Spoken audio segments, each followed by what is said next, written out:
በየወሩ ውድ የሆኑ የፀጉር ቅባቶችን እየገዛችሁ ማበጠሪያችሁ ላይ ግን አሁንም የተበጠሰ ፀጉር እያያችሁ ነው። አውቃለሁ ያበሳጫል። ዛሬ ግን ያንን ሁሉ ኬሚካል የተሞላበትን ውድ ቅባት ገደል አስገቡት። ምክንያቱም የህንድ ሴቶች መሬት የሚጠርግ ቱሪናፋ የመሰለ ውፍረት ያለውና የሚያንጸባርቅ ፀጉር እንዲኖራቸው የሚያደርገውን ከጀርባው አስገራሚ ሳይንስ ያለውን አንድ ትልቅ ሚስጥር ላካፍላችሁ ነው። ግን ቆዩ፣ ይሄ ዝም ብሎ የዘይት ውህድ አይደለም። አዘገጃጀቱ ላይና አቀባቡ ላይ ብዙዎቻችን የማናውቀው ትልቅ ሚስጥር አለው። ያንን ካላወቃችሁ ዘይቱ አይሰራም። ስለዚህ እያንዳንዱን ሰከንድ በትኩረት ተከታተሉ።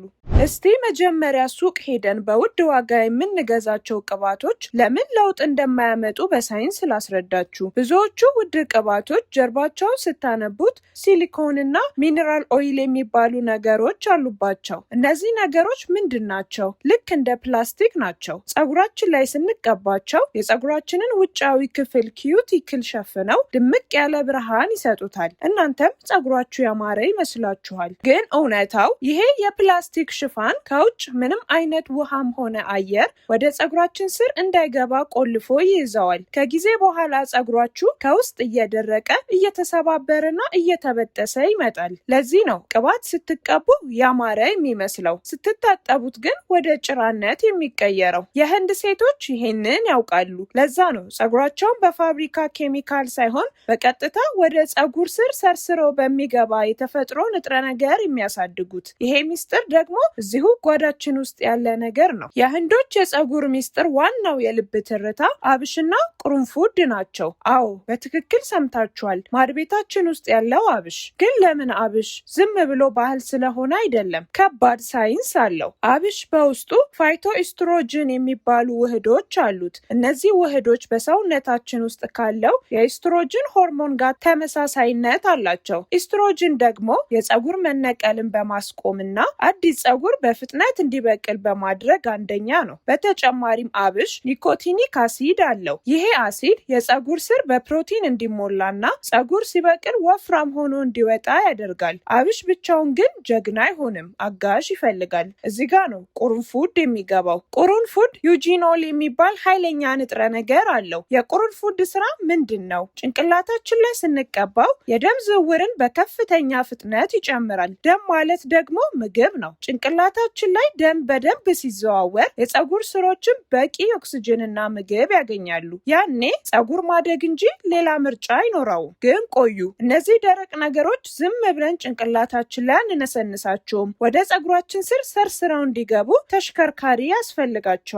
የአብሹን እና የቁርንፉዱን ኃይል ወደ ፀጉራችን ስር ይዘው የሚገቡት ሁለት ጀግና ዘይቶች አሉ። አንደኛው የኮኮናት ዘይት ሲሆን ሁለተኛው ደግሞ የጉሎ ዘይት ወይም ካስተር ኦይል ነው። ለምን እነዚህን መረጥን? የኮኮናት ዘይት በዓለም ላይ ካሉ ዘይቶች ሁሉ የተለየ ነው። ሳይንስ እንደሚያረጋግጠው የኮኮናት ዘይት ሎሪክ አሲድ ስላለው እንዲሁም የሞለኪል መጠኑ እጅግ በጣም ትንሽ ስለሆነ ከፀጉር ውጭ ተለጥፎ አይቀርም። የአብሹንና የቁርንፉዱን ፕሮቲን አቅፎ ወደ ፀጉራችን ውስጥ ያስገባልናል። የጉሎ ዘይት ወይም ካስተር ኦይል ደግሞ የራሱ የሆነ አስማት አለው። ጉሎ ዘይት ሪሶኖሊክ አሲድ የተባለ ንጥረ ነገር አለው። ይሄ አሲድ የፀጉርን ቆዳ ፒኤች መጠን ያስተካክላል፣ ፎሮፎርን ያጠፋል እና ፀጉር ከስሩ ጠንክሮ እንዲወጣ ያደርጋል። ነገር ግን የጉሎ ዘይት በጣም ወፍራም ስለሆነ ብቻውን መቀባት አይመከርም። ለዛ ነው ከኮኮናት ዘይት ጋር የምንቀላቅለው። ለአንዳንዶቻችን ግን የኮኮናት ዘይት ፀጉራችንን የማድረቅ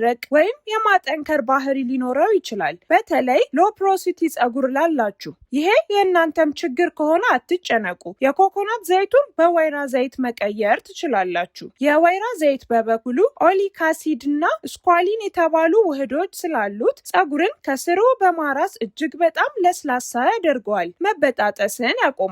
በተጨማሪም ልክ እንደ ኮኮናት ዘይት የአብሹንና የቁርንፉዱን ንጥረ ነገሮች አቅፎ ወደ ፀጉር ስር የመግባት አቅም አለው። የጉሎ ዘይት ግን ቅድም እንዳልኳችሁ ለፀጉር እድገት ዋና ሞተር የሆነ የተፈጥሮ ኃይል ስላለው እሱን ባንነካው ይመረጣል። አሁን ግብአቶቹን አውቀናል አይደል? ግን እንዳትሳሳቱ፣ አብዛኛው ሰው እነዚህን ነገሮች ገዝቶ እቤቱ ያመጣና አዘገጃጀቱ ላይ ትልቅ ጥፋት ያጠፋል። ከዛም ዘይቱ አልሰራም ይላል። አሁን የማሳያችሁ የአዘገጃጀት ሚስጥር የህንድ ሴቶች ከትውልድ ትውልድ ሲያስተላልፉት የኖሩትን ሳይንሳዊ መንገድ ነው። እሺ አሁን በጥሞና ስሙኝ። 1 ብርጭቆ የኮኮናት ወይም የወይራ ዘይት፣ ግማሽ ብርጭቆ የጉሎ ዘይት፣ 2 የሾርባ ማንኪያ አብሽ ያልተፈጨ ጥሬው ቢሆን ይመረጣል እና 1 የሾርባ ማንኪያ ቁርንፉድ ያስፈልገናል። ትልቁ ስህተት ምንድን ነው ታውቃላችሁ? ዘይቱን ድስት ውስጥ አድርጎ አብሹንና ቁርንፉዱን ጨምሮ በቀጥታ እሳት ላይ መጣድ። ይሄንን ካደረጋችሁ ዘይቱን እየሰራችሁት ሳይሆን እየጠበሳችሁት ነው። ከፍተኛ እሳት የአብሹንም ሆነ የቁርንፉዱን ቫይታሚኖችና አሚኖ አሲዶችን ሙሉ በሙሉ ገድሎ አመድ ያደርጋቸዋል። ታዲያ እንዴት እናዘጋጀው? ደብል ቦይለር የሚባለውን ዘዴ እንጠቀማለን። 1 ትልቅ ድስት ውስጥ ውሃ ታፈሉና እሳቱን ትቀንሱታላችሁ። ከዛ ሌላ ንጹህ የብርጭቆ ዕቃ ወይም ትንሽ ድስት ታመጡና የፈላው ውሃ ውስጥ ታስቀምጡታላችሁ። ውሃው ወደ ውስጠኛው ዕቃ እንዳይገባ ተጠንቀቁ።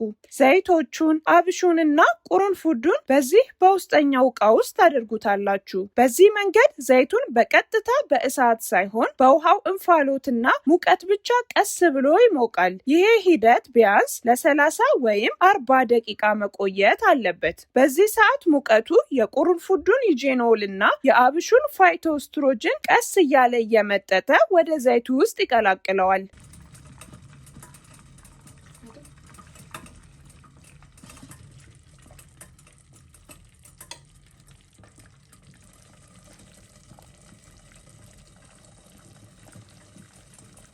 ከ40 ደቂቃ በኋላ ከውሃው ላይ ታወጡትና እንዳለ በዝግ ዕቃ አድርጋችሁ ለ24 ሰዓት ጨለማ ቦታ ታስቀምጡታላችሁ።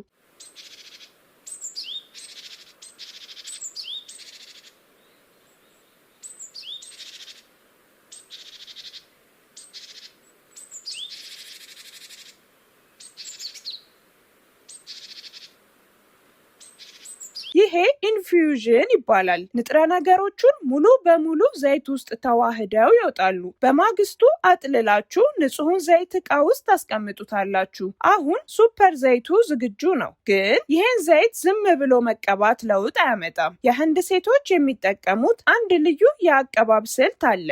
ወደ ዋናውና ወደ መጨረሻው ስቴፕ ደርሰናል። እስካሁን እያያችሁኝ ከሆነ ኮመንት ላይ እጠቀመዋለሁ ብላችሁ ጻፉልኝ። ይሄ እንዳትረሱት ያግዛችኋል። ኮመንት ላይ እጠቀመዋለሁ ብሎ የጻፉትን ሰዎች ደግሞ ሁሌ ኖቲፊኬሽን ሲገባላቸው አስታውሰው እንዲጠቀሙ ኮመንታቸውን በቅንነት ሁሉንም ላይክ አድርጉላቸው። እሺ ቅባቱ ተዘጋጅቷል። አሁን እንዴት እንደምንቀባው እናያለን። መጀመሪያ ቅባቱን በትንሹ ለብ ታደርጉታላችሁ፣ በትንሹ ብቻ።